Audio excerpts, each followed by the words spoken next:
Hello नमस्कार, बहुत बहुत स्वागत है आप सभी लोगों का फिर से एक नई वीडियो के साथ। तो दोस्तों आज हम लोग बात करेंगे वाई एफ एक्स में डिपॉजिट कैसे किया जाता है। तो आइए फिर वीडियो की शुरुआत करते हैं। तो दोस्तों सबसे पहले हम लोग क्रोम जैसे ही खोलते हैं, अपना for example ID password activate करेंगे। मेरा ऑलरेडी आईडी पासवर्ड एक्टिवेट है यहाँ पे, इसलिए शो कर रहा है। तो आप लोग अपना अपना आईडी पासवर्ड को लॉगिन कर लीजिएगा। उसके बाद जस्ट सिंपली आपको ये आईडी जस्ट नॉर्मली ऐसा खुल जाएगा। उसके बाद ऊपर थ्री डॉट को क्लिक करना है। उसके बाद नीचे सिंपली सा आपका पास ऑप्शन रहेगा, एक तो डिपॉजिट का ऑप्शन में क्लिक करेगा। यहाँ पे बहुत सारा अलग अलग वैरायटीज़ का ऑप्शन खुल जाएगा। तो हम लोग डिपॉजिट इन आईएनआर में क्लिक करेंगे और यहाँ पे जैसे क्लिक करते हैं ना, यहाँ पे सामने बहुत सारा ऑप्शन खुलता है। इसको हम लोगों को फिलिप करना पड़ेगा। तो फिलअप करने के लिए देखिए दोस्तों, सिंपली अपना जैसे ऊपर वाला ऑप्शन में क्लिक करेंगे तो यहाँ पे कौन सा बैंक है उसको सिलेक्ट करना पड़ेगा। यहाँ पे बहुत सारा कोड अवेलेबल है यहाँ पे, ठीक है। तो इस कोड को बहुत बड़ा ध्यान रखना आपको बहुत ज़्यादा ज़रूरी है कि कौन सा कोड पे आप डिपॉजिट कर रहे हैं। तो दोस्तों जैसे कि हम लोगों यहाँ पे सामने कोड 8729 को ऑप्शंस में चॉइस करने वाले हैं और इसको चॉइस करेंगे। उसके बाद नीचे ऑप्शंस में आ जाएगा आपका डिपॉजिट अकाउंट होल्डर नेम। इसका अकाउंट से आपको ट्रांजेक्शन होगा, उस अकाउंट होल्डर का नाम को यहाँ पे डालना है। फॉर एग्जांपल जैसे कि मान लीजिए मेरा अकाउंट होल्डर का अगर यहाँ से ट्रांजेक्शन होगा तो मेरा अकाउंट होल्डर का नाम यहाँ पे हम डालेंगे। उसके बाद हम सिंपली यहाँ पे अमाउंट डाल देंगे, कितना अमाउंट का आपको डॉलर चाहिए। तो जितना अमाउंट का डॉलर आपको चाहिए यहाँ पे डॉलर का हिसाब से इसको यहाँ पे डाल देना है। मान लीजिए मेरे को $1000 का हिसाब से चाहिए तो $1000 यहाँ पे डाल देंगे। जैसे डाल देते हैं सामने नीचे शो कर जाएगा INR में 80,000 रुपया, ठीक है। उसके बाद दोस्तों जो भी ट्रांजेक्शन आप किए रहिएगा ना, उसका यूटीआर आईडी आपको मिलेगा। उस यूटीआर आईडी को यहाँ पे सिलेक्ट करना है, उसके बाद यहाँ पे डालना है। उसके बाद नीचे एक ऑप्शन और खुलेगा जहाँ पे आप किस मेथड में पेमेंट किए हैं उसको फिलअप करना बहुत ही ज़रूरी है। अगर आप सही मेथड को नहीं डाल पाइएगा तो पेमेंट आपका फंसने का चांसेस है बहुत ही ज़्यादा। अगर आपको हिसाब से लिमिटेड का अगर तुलना में लेना है, सही से करना है, तो आपको इसको ध्यान बहुत रखना ज़रूरी है। यहाँ पे अपने पास 4 ऑप्शंस खुल चुका है। देखा जाए तो कैश डिपॉजिट बाय ब्रांच, यानी कि आप अगर आप ब्रांच से डिपॉजिट करते हैं तो उसका आपको यहाँ पे फोटोकॉपी लगेगा उस ब्रांच डिपॉजिट का, ठीक है। तो आपको यहाँ पे ब्रांच को क्लिक करना है। उसके बाद नीचे क्या है, कैश डिपॉजिट मशीन, यानी कि आप अगर मशीन में पैसा डाले हैं तो अब मशीन का यहाँ पे आपको रिसीविंग को जमा करना पड़ेगा, उसको यहाँ पे आपको सिलेक्ट करना पड़ेगा। उसके बाद आप अपलोड कर पाइएगा। उसके बाद अगर आप IMPS किए होंगे तो IMPS का यहाँ पे सिलेक्शन लग जाएगा।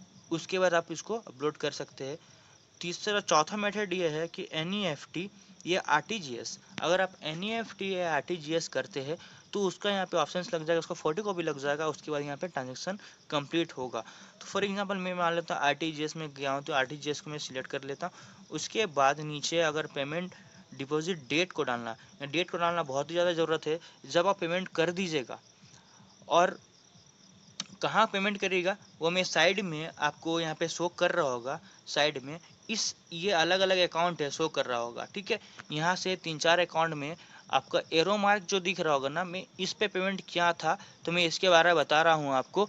इस एरो मार्क वाला जो अकाउंट है, इस एरो मार्क वाला अकाउंट में मैं पेमेंट किया था, इसकी वजह से मैं यहाँ पे सिलेक्ट किया हूँ। उस एरो मार्क का देखिएगा अकाउंट नंबर का लास्ट डिजिट है 8729, ठीक है। ये 8729 जो अकाउंट नंबर है, इस अकाउंट नंबर में पेमेंट किया था, इसलिए ये डिजिट यहाँ पे डाला हूँ। बाकी आप अगर किसी अदर अकाउंट में पेमेंट करते हैं उसका लास्ट डिजिट मिला लीजिएगा हमेशा। वो 5152 होगा, कुछ भी होगा, जो भी होगा आपका 2843 होगा या 4371 होगा या फिर 0489 होगा या फिर 8729 होगा या फिर 512, इसको सिलेक्ट करना बहुत ही ज़रूरी है। तब जाके अकाउंट में आपका वेरिफिकेशन होगा। वेरिफिकेशन होने के बाद आपका अकाउंट में डॉलर भेजा जाएगा। तो मैंने ये अकाउंट सिलेक्ट किया था जिसका लास्ट डिजिट है 8729। ये मिला लेना है आपको नाम के साथ। जब नाम मैच कर जाए, अकाउंट डिजिट मैच कर जाएगा, उसके बाद ही आपके अकाउंट में डॉलर आएगा, ठीक है। तो उसके बाद पेमेंट डेट को सिलेक्ट करना है। पेमेंट डेट को सिलेक्ट कर लीजिएगा आप, और पेमेंट डेट जिस दिन का डेट में पेमेंट करेगा उसको सिलेक्ट कर लेना यहाँ से, जो भी डेट हो।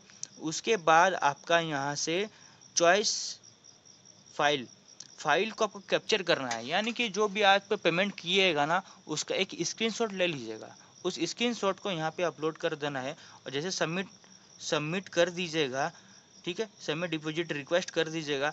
उसके बाद सिंपली आपको यहाँ पे आप जब चेक कर पाइएगा ना, तो आपका यहाँ डिपॉजिट में जाने के बाद नीचे डिपॉजिट इनवॉइस में जाइएगा, यहाँ पे आपको शो करेगा, ठीक है। यहाँ पे आपको एक जो नॉर्मली दिख रहा होगा INR में 60,000 पर डिपॉजिट, और USD में $750 का डिपॉजिट, UTR ID ये है, और स्टेटस में क्या है, अप्रूवल दिख रहा है। ये अप्रूवल नहीं दिखेगा, साइड में देखिए आप जो दिख रहा है ना, आपको मैं दिखा रहा हूँ, साइड में दिख रहा है, ये पेंडिंग दिख रहा है, ठीक है। एरो मार्क में देखिए वहाँ पे पेंडिंग दिख रहा है, ये पेंडिंग दिखेगा उस समय। तो ये जो है ना, ये अप्रूवमेंट होने के लिए 2.5 से 3 घंटे का समय लगता है, अप्रूवमेंट हो जाता है। उसके बाद जैसे अप्रूवमेंट हो जाएगा आपके पास डॉलर आ जाएगा, ठीक है। बाय मिस्टेकली फंसता है 24 to 48 आवर्स के अंदर में आपके अकाउंट में वो USD आ जाएगा। फिर भी अगर फंस जाता है ना, तो मेरे से कॉन्टेक्ट करिए, सोल्यूशन हम आपको देते हैं कैसे करना पड़ता है, ठीक है। तो ये सिंपली सोल्यूशन है, कोई दिक्कत नहीं है। आप अगर जेन्युइन डिपॉजिट करिएगा ना, इस मेथड से अगर करते हैं जेन्युइन डिपॉजिट, तो 2.5 से 3 घंटे का आपके पास डिपॉजिट आना गारंटेड है, आ ही जाएगा, डिपॉजिट आ ही जाता है, कोई फंसता नहीं है। बाय मिस्टेकली फंसेगा तो कुछ कारण से, बस अगर सही से अपलोड नहीं कर पाएगा फिलअप को, तो ही फंसता है। सही से पेमेंट नहीं होता है या फिर सही से नहीं कर पाते तो ही फंसता है, ठीक है। तो यहाँ से यहाँ आ जाता है। उसके बाद अगर आप नीचे यहाँ पे नीचे आप स्क्रॉल करते हैं, यहाँ पे देखिए आप डिपॉजिट में जाते हैं, तो यहाँ पे और ज़्यादा ऑप्शंस खुलता है। ये आइनर का मेथड आपको हम समझा दिए, आइनर में ये से डिपॉजिट करते हैं। उसके नीचे जस्ट सिंपली आइनर स्टेकिंग का लिखा हुआ, ठीक है। अगर किसी को स्टेकिंग करना है तो आप यहाँ से स्टेकिंग का बेनिफिट उठा सकते हैं। यहाँ से स्टेकिंग का भी वही मेथड है, स्टेकिंग में भी बहुत सारा अलग अलग नंबर है। यहाँ से आप चॉइस करने के बाद यहाँ UTR नंबर डाल के उसके बाद कैप्चर फिलिप कर दीजिएगा, जो आपको स्क्रीनशॉट है, पेमेंट मेथड उसको डाल दीजिएगा, तो आपका क्या है वो स्टेकिंग में वैलेट में आ जाएगा। उसके बाद आप स्टेकिंग कर सकते हैं। ये पैकेज वाला हो गया, वो स्टेकिंग वाला हो गया, ठीक है। अब ये यहाँ पे क्या है, डिपॉजिट आइनर में अब इन्वेस्टमेंट करते हैं, तो यहाँ पे आपको शो कर सकते हैं। डिपॉजिट आइनर स्टेकिंग में करना है तो यहाँ से आप कर सकते हैं। इस दोनों का इनवॉइस चेक करना है तो इनवॉइस में क्लिक करेगा, स्टेटस आपको शो कर जाएगा। उसके बाद डिपॉजिट भाई गेटवे, ठीक है, यानी कि अगर आप USD के माध्यम से अगर आप लेना चाहते हैं, USD के माध्यम से ट्रांसफ़र करना चाहते हैं, तो यहाँ से आप ले सकते हैं, ठीक है। रोबो फंड ले लीजिए, USD यहाँ पे ट्रांजेक्शन ID यहाँ पे डाल लीजिए। कहीं से भी ट्रांजेक्शन, फॉर एग्जांपल बाइनेंस से आप ट्रांजेक्शन करते हैं, अगर आप बाइनेंस से अगर यहाँ पे आप डॉलर को लाना चाहते हैं, तो वहाँ का TRC20 एड्रेस यहाँ पे डाल लीजिएगा, और यहाँ पे डालने के बाद यहाँ डॉलर सेलेक्ट कर लीजिएगा, कितना डॉलर ट्रांसफ़र करना है इसको फिलअप कर लीजिएगा। ऑटोमेटिकली यहाँ पे आपको डिपॉजिट डालिएगा, तुरंत आ जाएगा, उसमें कोई दिक्कत नहीं है, कोई परेशानी नहीं, कोई झमेला भी नहीं है, तुरंत डिपॉजिट हो जाएगा आपके अकाउंट में। यहाँ पे आपका वैलेट में यहाँ पे जाने से आपका यहाँ पे जो दिखेगा आपका यहाँ पे पैकेज वॉलेट में यहाँ पे आपका शो करेगा कितना डॉलर का आपका पास अकाउंट में आ गया है। इसके बाद पैकेज वॉलेट में जब आ जाएगा, अब उसके बाद आप कहीं भी किसी का भी ID को इन्वेस्टमेंट कर सकते हैं, लगा सकते हैं। इसका स्टेटस देखने के लिए कि डिपॉजिट हुआ या नहीं हुआ, सिंपली आपको डिपॉजिट इनवॉइस में क्लिक करेगा, उसके नीचे जस्ट नीचे वाला, तो यहाँ पे शो करेगा। मेरा खैर हम तो अभी तक USD डिपॉजिट नहीं लिया। USD डिपॉजिट लेने के लिए बाइनेंस में आपको USD खरीदना पड़ेगा, वहाँ से USD खरीदने के बाद आप यहाँ उसको डिपॉजिट कर सकते हैं, ठीक। तो दोस्तों आज के लिए सिर्फ इतना ही। आज आपको मैं सिखाया कि भाई डिपॉजिट कैसे करना है। देखो दोस्तों, डिपॉजिट करना हो तो संभल के डिपॉजिट करिए। आपको किसी अकाउंट में डिपॉजिट जब आपको पास ऑप्शंस आएगा, साइड में देखिए 2-3 अकाउंट आपको दिख रहा होगा, ठीक है। ये 2-3 अकाउंट में डिपॉजिट करिएगा, और 2-3 अकाउंट में जब डिपॉजिट करिएगा ना, तो सामने आपको फिलअप सही से करना है कि फिलअप आपने क्या क्या फिलअप किया है, क्या फिलअप नहीं किया है। फिलअप ही बहुत ज़्यादा इंपॉर्टेंट होता है। पैसा ट्रांजेक्शन करने में आपको देखना है कि कहाँ कौन अकाउंट में ट्रांसफ़र कर रहा हूँ, सही अकाउंट तो दिख रहा है, मैचिंग हो तो रहा है, उसको मैं ट्रांजेक्शन कर लिया। ट्रांजेक्शन करने के बाद आपको फिलअप करना है कि मैं कौन सा अकाउंट में फिलअप में कहाँ पे फिलअप में कर पाया हूँ, जहाँ फिलअप कर लीजिएगा। फिलअप करने के बाद आप उसको अपलोड कर लीजिएगा, सक्सेसफुली हो जाएगा एक्टिवेट, जहाँ एक्सेप्ट हो जाएगा आपके अकाउंट में डॉलर आ जाएगा। और डॉलर आ जाने के बाद आराम से बिना किसी को भी आई एक्टिवेट आप कर सकते हैं, कोई टेंशन है नहीं, ठीक है। इस बात का ध्यान रखना है आपको कि सही से फिलअप करना, और एक ही आईडी डालना है दोस्तों। ऐसा नहीं है कि आपने अकाउंट में पैसा भेज दिया 4 आईडी डाल के रख दिया आप। मतलब क्या बात को समझ में आ रहा मेरा?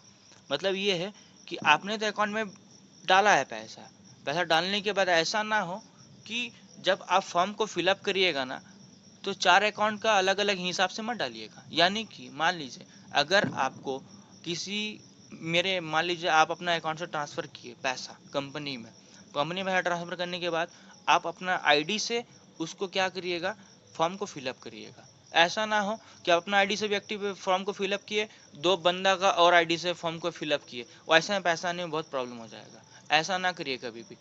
कभी भी ऐसा करिए कि फॉर्म को अगर आप फिलअप करते हैं, पैसा आप ट्रांजेक्शन करिए, फॉर्म को आप खुद फिलअप करिए, फॉर्म को आप खुद से फिलअप करिएगा और ट्रांजेक्शन भी खुद से करिएगा, तब जाके देखिएगा तुरंत आपका अकाउंट में यूटिलिटी आ जाएगा अपने आप, ठीक है। तो दोस्तों ठीक है, अगर हो सके आई होप मेरा बात को डिटेली समझ में आए, और ना समझ में आए तो मुझे कमेंट करिएगा कि भैया मेरे को समझ में नहीं आया। मैं फिर से इस वीडियो को और डीपली में बनाऊंगा इस चीज़ को लेके कि और डीपली कैसे करके मैं उस वीडियो में मैं दिखाऊंगा भी, सामने फेस टू फेस में मैं दिखाऊंगा। इस वीडियो में मैं दिखा नहीं पाया आपको ट्रांजेक्शन को लेके, कि मेरा ऑलरेडी ट्रांजेक्शन में कर चुका था तो मैं दिखा नहीं पाया, मगर हो सके मैं नेक्स्ट वीडियो में आपको दिखा पाऊँ कि कैसा ट्रांजेक्शन और ज़्यादा बेटरी फुल्ली कर सके आपको आंखें के सामने। अगर कुछ परेशानी हो, कुछ भी हो, मेरे को कमेंट करिए। तो दोस्तों सिर्फ आज के लिए इतना ही, मिलते हैं हम लोग नेक्स्ट वीडियो में। और नेक्स्ट वीडियो और धमाकेदार होने वाला है, अलग अलग प्रकार की और भी ज़्यादा वीडियो इस टेक्निकल फॉर्म में मैं लेके आने वाला हूँ। तो इसकी वजह से मेरे चैनल को सब्सक्राइब करें ताकि आपको वीडियो समय से मिल पाए, ठीक है। तो आज के सिर्फ इतना ही, मिलते हैं नेक्स्ट वीडियो में, तब तक के लिए bye, take care, bye bye.